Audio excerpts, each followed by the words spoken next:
everybody. Today I'm going to be reviewing the last couple episodes of House of the Dragon. Before I start, I'd like to say sorry if I may be a bit not energetic or maybe I won't make sense at points. I'm a little, I don't,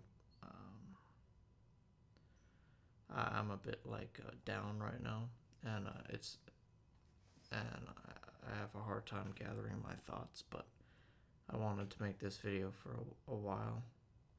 So, this is my first video back from getting banned off YouTube, and now I'm back here. So I want to make some cool videos coming up, and I think this video will be pretty good. But yeah, hopefully I can do a decent job. I don't know how I'm gonna do right now.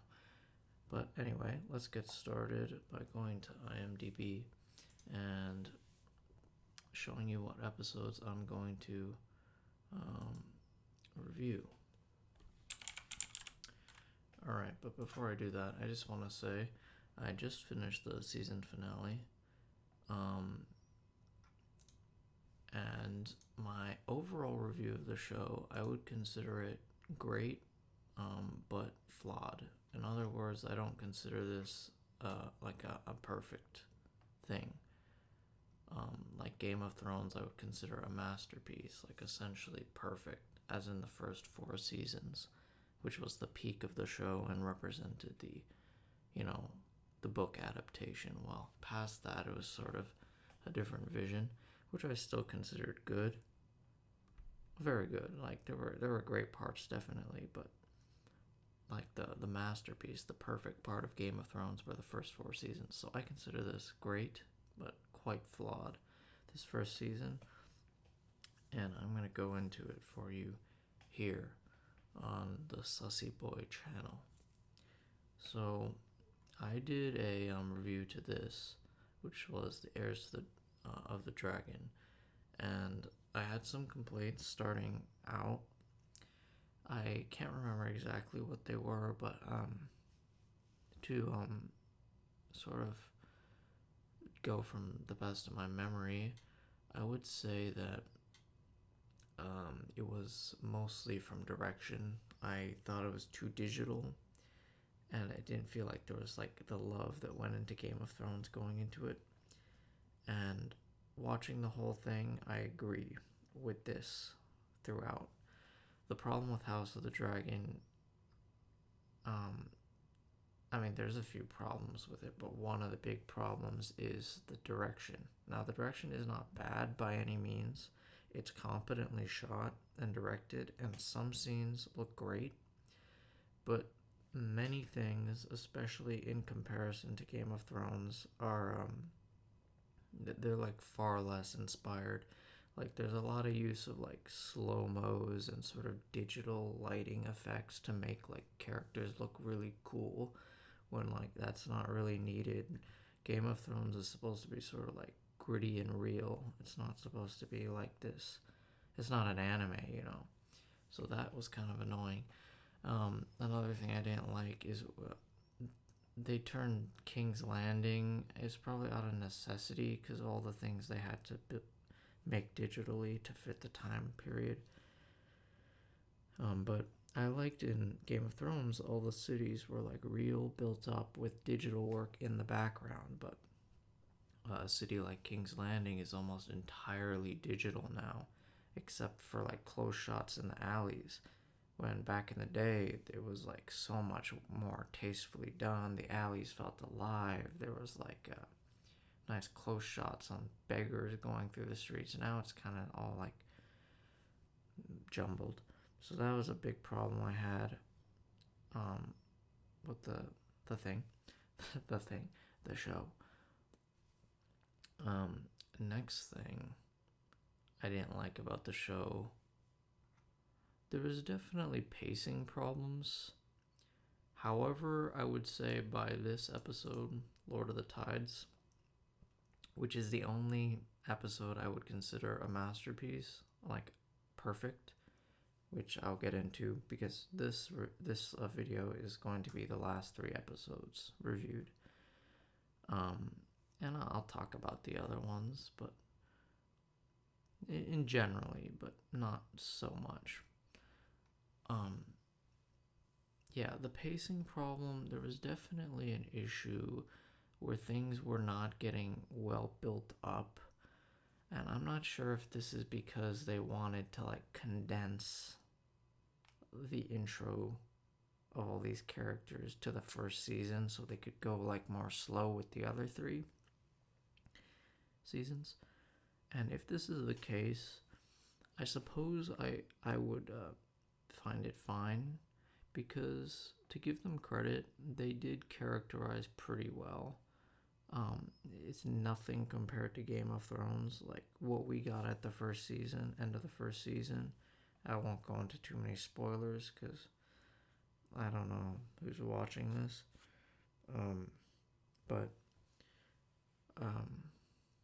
Sorry. Yeah, we didn't get like any characters like Ned or Cersei or like Robert, like guys like that, characters like that, where we really like went slow with them, but we learned so much, and there was so much like time dedicated to them, and it took one character's like the essence of one character and looked at it from multiple ways. For instance, the whole first season, we know that Robert is like a bad husband and all that, and he keeps showing that throughout the first season. And you know, he does all this terrible stuff, cheats on his wife, etc.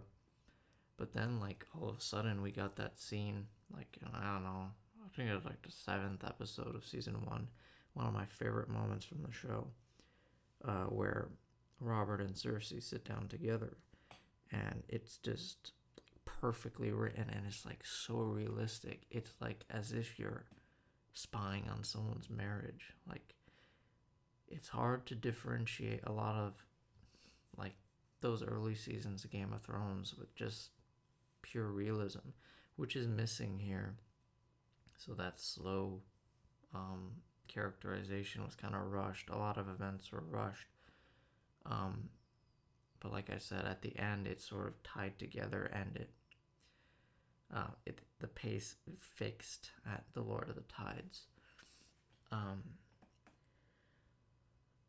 So why don't we start with third criticism. This is way less than the other 2. So the big main problems for me are the direction and the pace. And then the third, like, tertiary problem that isn't super important. Here's my thing. This could be because we haven't seen enough of the characters, but the actors are not comparable to Game of Thrones. I would say that with an asterisk.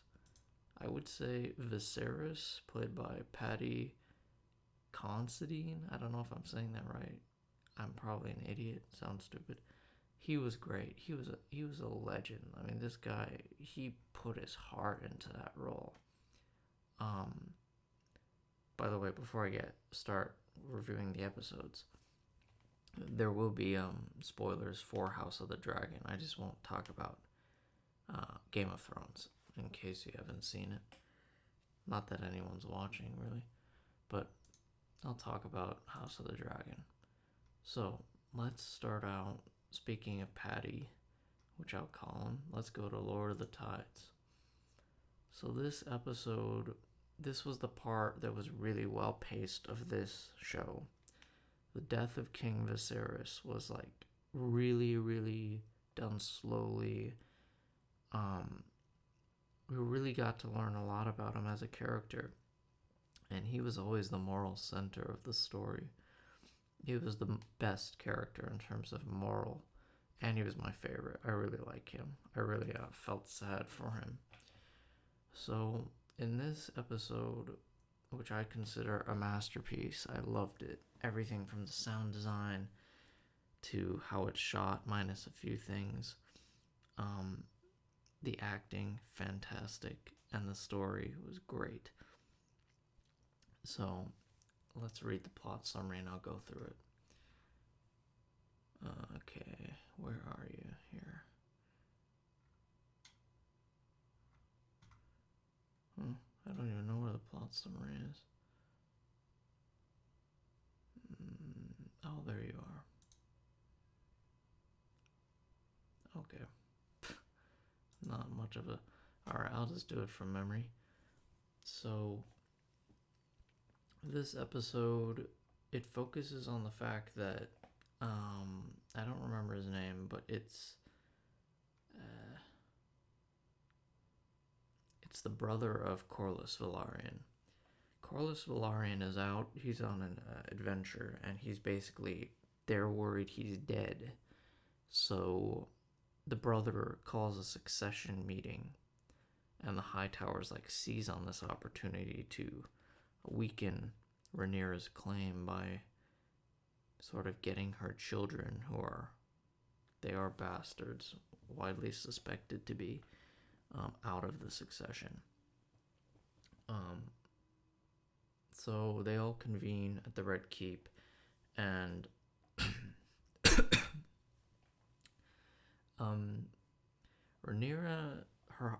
Rhaenyra hasn't seen her dad in 5 or 6 years. Neither has Daemon seen his brother, and he's dying, and it's grotesque. And I give them great credit for how they did the digital work and the acting. Oh my god! I mean, I remember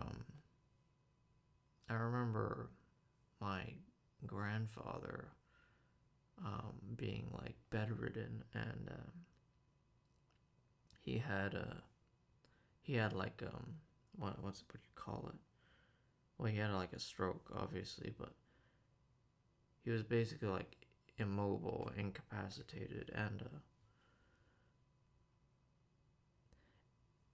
I don't know what I'm trying to say, but I remember going to see an old person in my family that was very, very different to a living man. It was almost like he was already dead, even though he was breathing.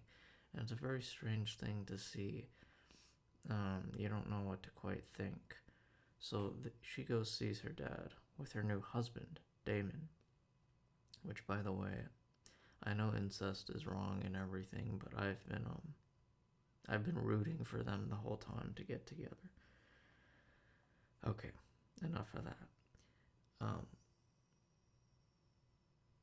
So they go see the father, and like I said, the effects, whoever did it, fantastic.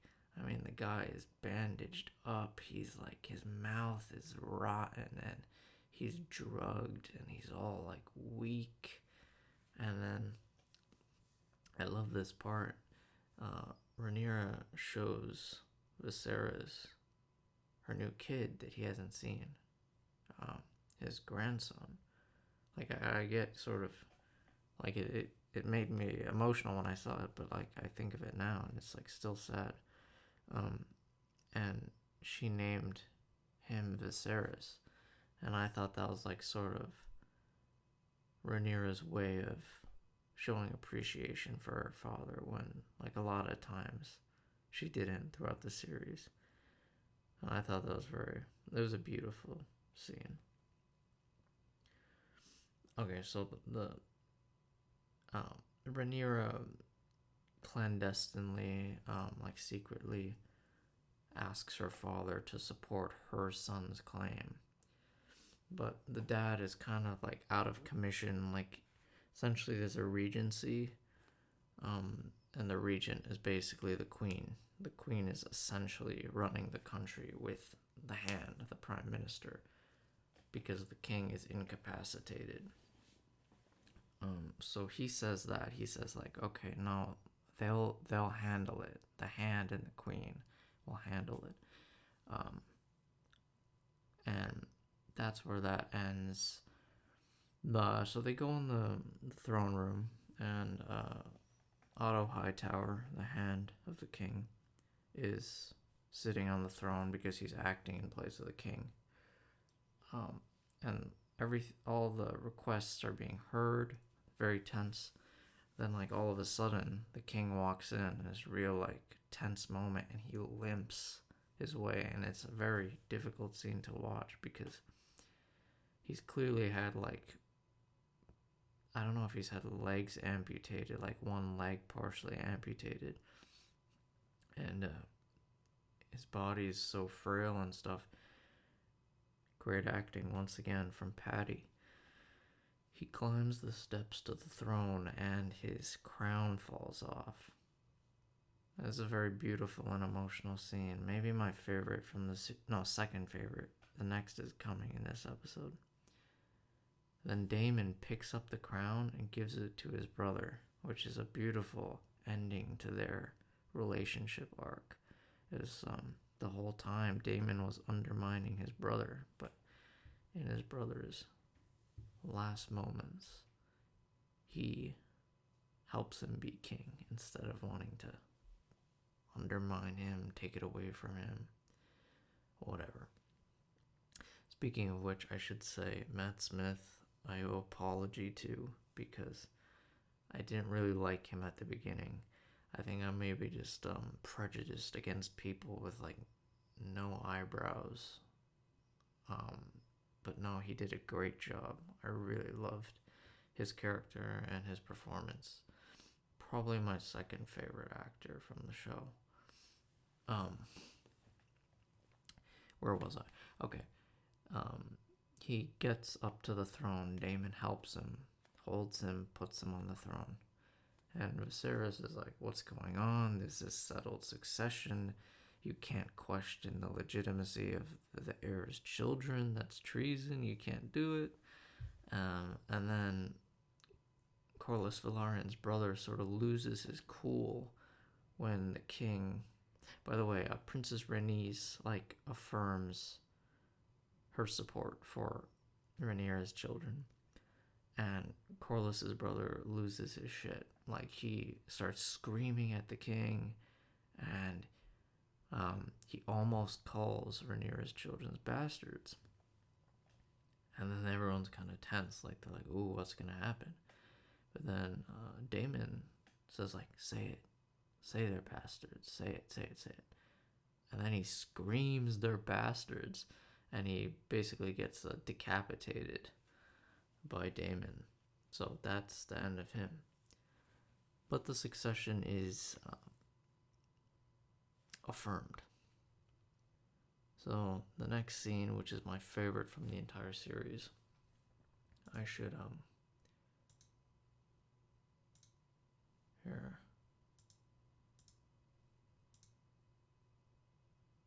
This scene. This is like the final dinner of a man with his family. It's very, very sad. At this moment, you know throughout the series that King Viserys, he's a good king. He's not a perfect king, but he has kept the peace. He's against all the odds, against lots of people. He's ruled pretty intelligently, and he's kept the peace. But it cannot be more evident in this scene, specifically, that he never wanted to be king, really. He's a man that loves his family. He protect his family first, and he wants to see them happy and not fight. So this is like a man's last dinner with his family. So in this, he gives a very emotional speech about sort of like putting behind the past and like learning to love each other once again as family. And people give toasts around the table and they sort of make up. Viserys also shows his face that's being covered by the mask. He's lost an eyeball. He's sort of like, he really looks like he's dead. Once again, a very brutal image of like this character we've learned to love throughout the season. and there's sort of some tense words thrown around, but they're mostly it's going well. And his daughter and his grandson get up and dance together. And then, this is my favorite part of the series, the music changes, and you gotta watch it to know. The music changes to this like beautiful slow song, and he like catches glimpses as he's like sort of falling out of conscious of like his child and his grandchild dancing together, and people smiling and eating and like laughing and stuff. And then he sort of is taken out of the room because he's like in pain, but he's this like his last happy moment. He sees his family together. It's a very beautiful scene, I have to say. It's perfectly executed. Like, stands up there with Game of Thrones, definitely. It's my favorite scene. I love this. Favorite episode, favorite scene. So, the episode ends with a great twist. You have to watch it to fully get it, but basically Viserys, thinking it's Rhaenyra in his room because he's incapacitated and drugged, he accidentally tells his wife that Aegon is the savior, and Aegon is the only one that can save the world, basically. But he's referring to the Song of Ice and Fire, the prophecy. He thinks he's talking to Rhaenyra, but he's not. And this sort of screws up all the goodwill between Rhaenyra and Queen Alicent, who I like quite a lot, by the way, the actress. I didn't like her at the beginning of the show, but she's grown on me. I thought she was pretty boring, but now she's pretty cool. Yeah, it's a beautiful scene. Beautiful twist. Great episode. Love it. So, let's go to the next one here. I like this episode a lot. It was, this episode was definitely quite flawed. The part with the palace coup at the beginning, fantastic. Beautifully done. Great. And you can sort of see the whole time that Alicent isn't a bad person, but she easily convinces herself of like power-hungry actions with like a thin veil of morality.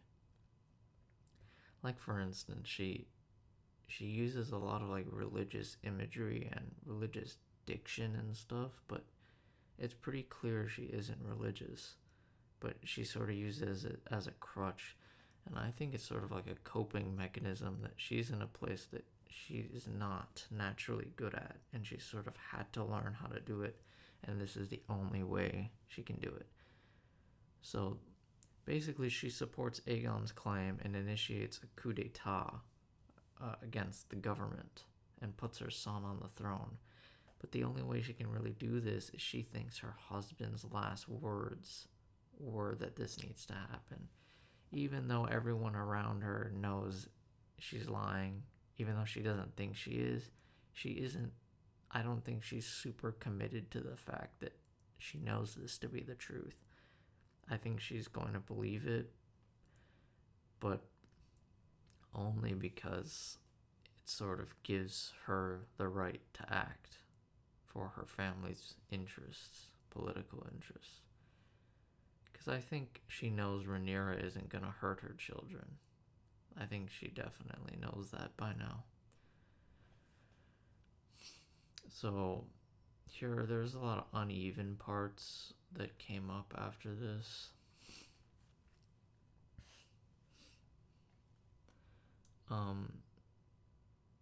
They go find Aegon, who's like ran through the city and whatnot.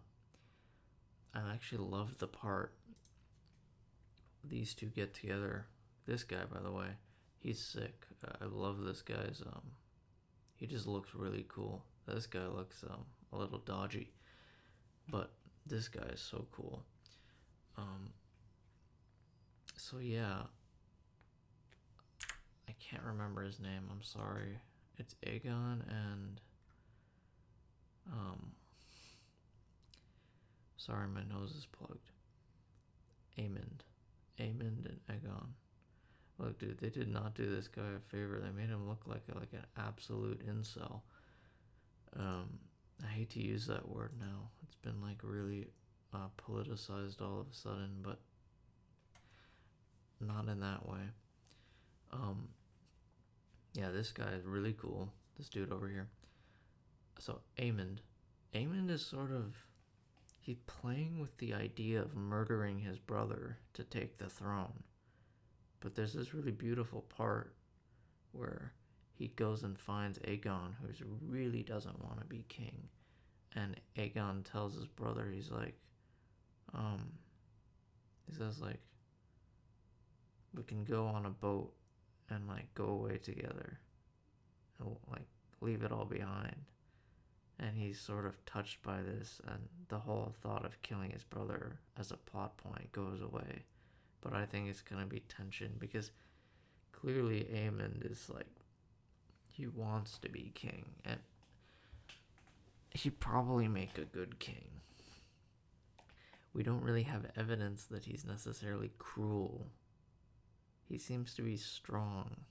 He is a little crazy for revenge, but it's sort of justified how his eye was taken from him. But I don't think he's right to do it. I just think that you can make an argument that his anger is justified. That doesn't mean you're right. But anyway, I thought that was very beautiful. It made me sad for Aegon, who's about to become the king. So they take Aegon back.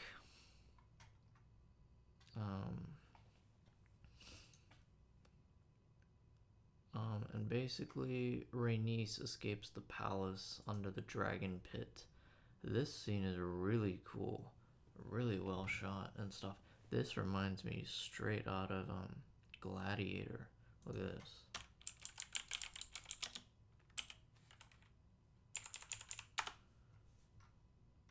Tell me this isn't inspired.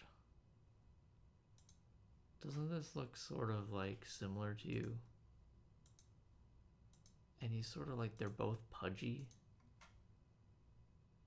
The all dark costume, the king, the emperor upon the stage, showboating to the crowd. I like this part when he showboats. It's like he doesn't want to be king, but for a second he notices why people want to be king. All the people cheering his name. There's this good thing I read in Norm Macdonald's autobiography. He wrote that, let me paraphrase it. Let me think. It was like,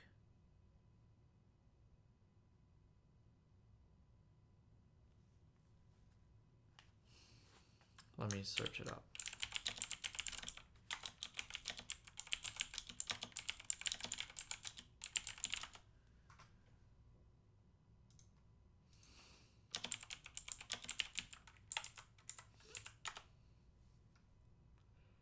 Okay, so he said that, like, fame made the world, which is a cold place, a little less cold.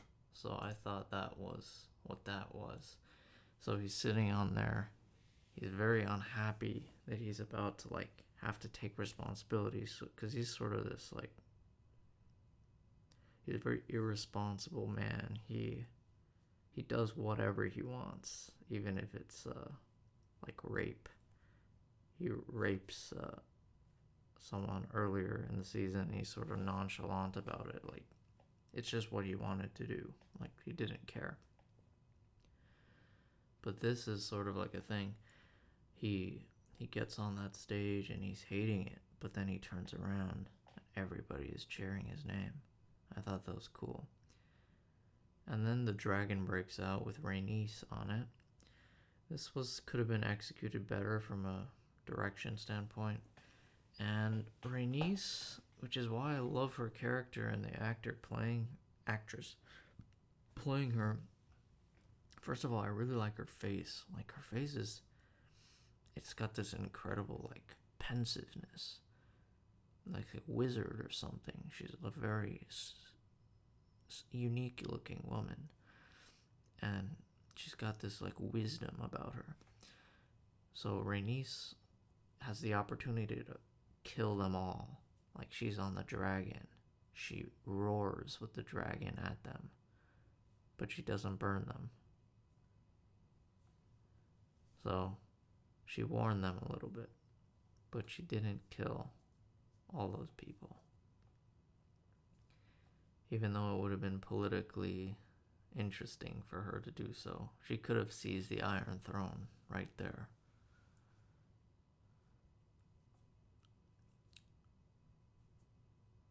Or she could have just killed them. To be fair, I don't know if it would have worked if she seized the Iron Throne. She doesn't have much friends there. But she could have tried. So, yeah. And the episode ends like that. Okay. Moving to the last episode, which was my second favorite. A very good episode. I like a lot of things about this one. Starting with the title, I like this concept a lot. Basically, when she gets the news, her dad is dead and they've seized the throne and there's like a war coming. She has like a stress-induced miscarriage, which is so graphic. Like, some of the parts is like awful to watch. But very good. And then she's wearing black when she gets crowned, and I like that. I like that she's like in mourning and she's being coronated. Very cool. She's showing great restraint here. She doesn't want to go to war, similar to Alicent, but Alicent has definitely cast the first stone, even if it's not going to murder and like war. She's definitely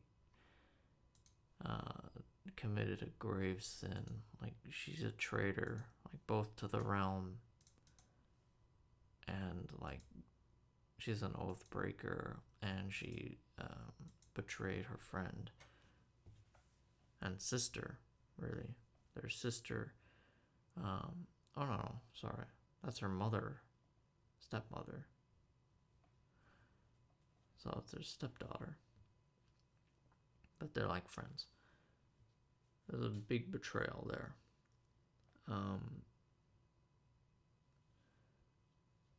But Rhaenyra is not going to war, but Daemon is rightfully very angry about what's going on, but he's showing it more. And he gets very upset with her and chokes her at one point, and sort of says the prophecy was just my brother's like delusion, like it was nothing. The sea snake comes back, which was cool. I liked him. He's a cool guy. And yeah, I'm sorry, I'm sort of losing my train of thought, but sort of the sea snake comes back and the Valarians finally ally to them, the Targaryens, with Rhaenyra. Then she sends her two sons to go to the Vale of Arryn and Storm's End. I'm sorry, I think I forgot something in the plot. Well, yeah, there's a meeting between Otto Hightower and Rhaenyra, and Rhaenyra says she will think about the requests. But she sends her sons to go get the allies and make them affirm their oaths. We get to see one of these things happen. We get to see, what's his name? Luke, okay. He flies to Storm's End. First time we saw Storm's End we haven't seen it in Game of Thrones. I mistook it for the Veil at first, and I was like, it looks different, and there's a bunch of storms, but it was obviously Storm's End, so that was my fault.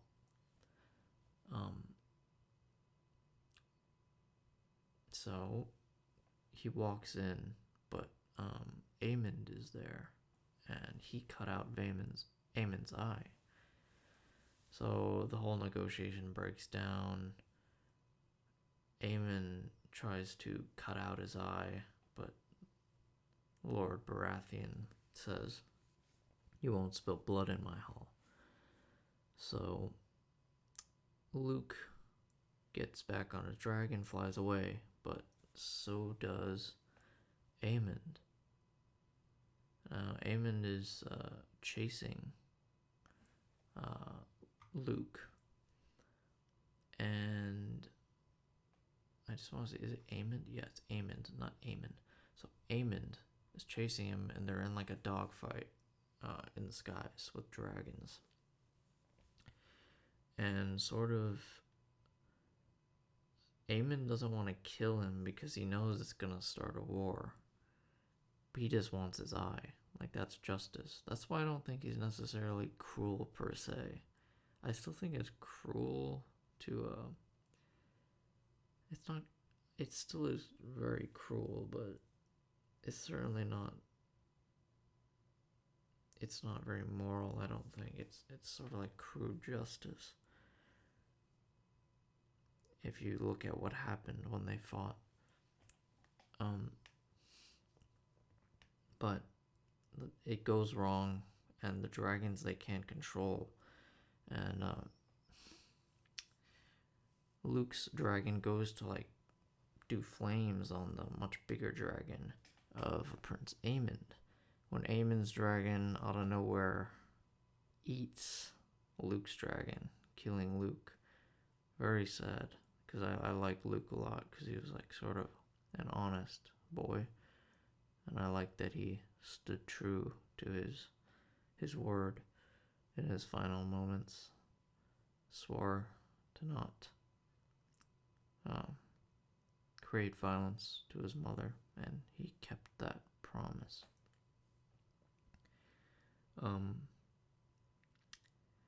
Yeah, so it ends very sadly.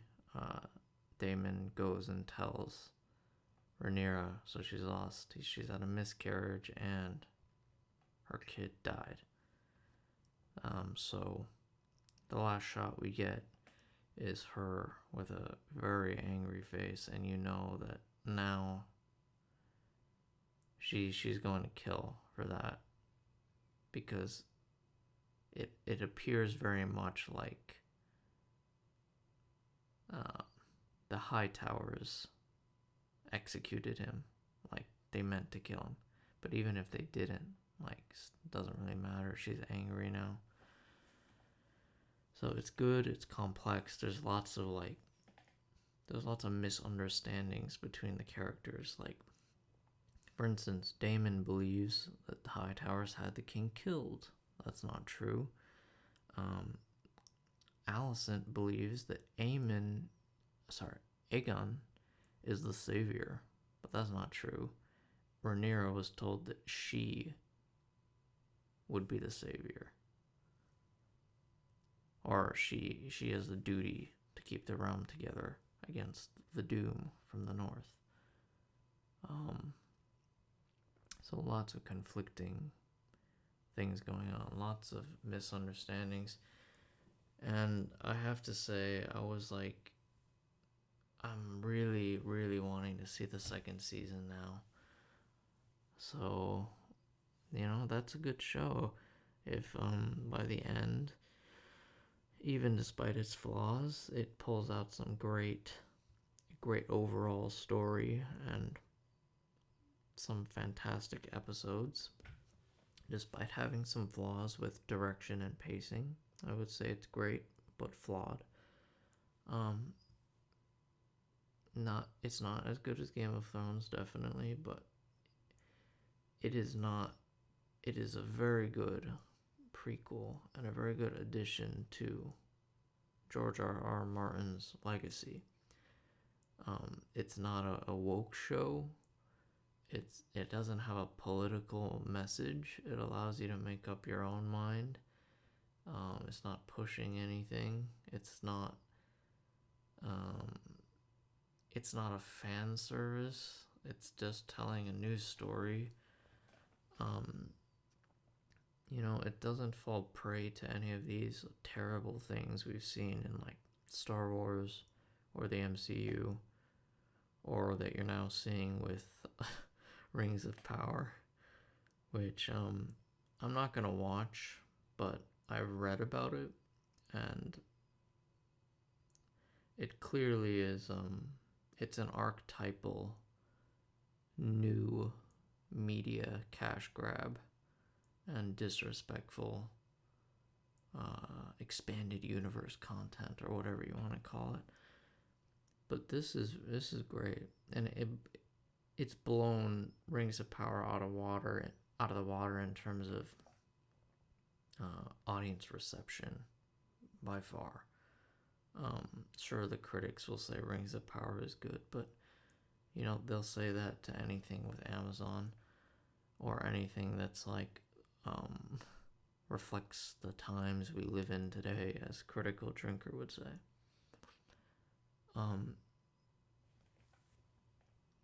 I gotta stop saying I just said it. What was I said it. Okay. Don't mind me.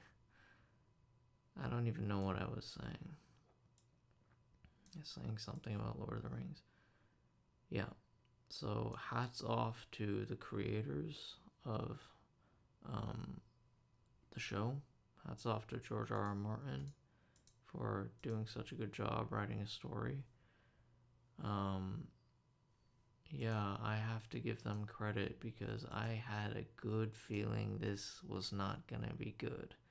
I had a great feeling that this was gonna be yet another in a series of terrible franchise additions, such as the Star Wars sequels, such as the new phase of the MCU. Could go on and on. Now Lord of the Rings, and soon to be Indiana Jones most likely will be destroyed in some way.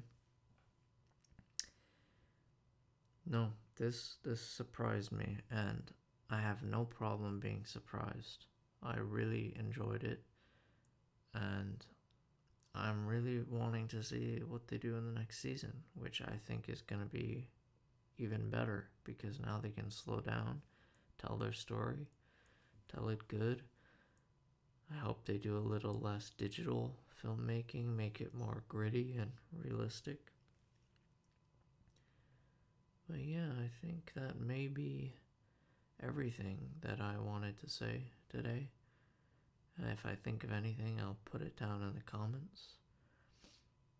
But see you later if anybody is watching. Bye, guys.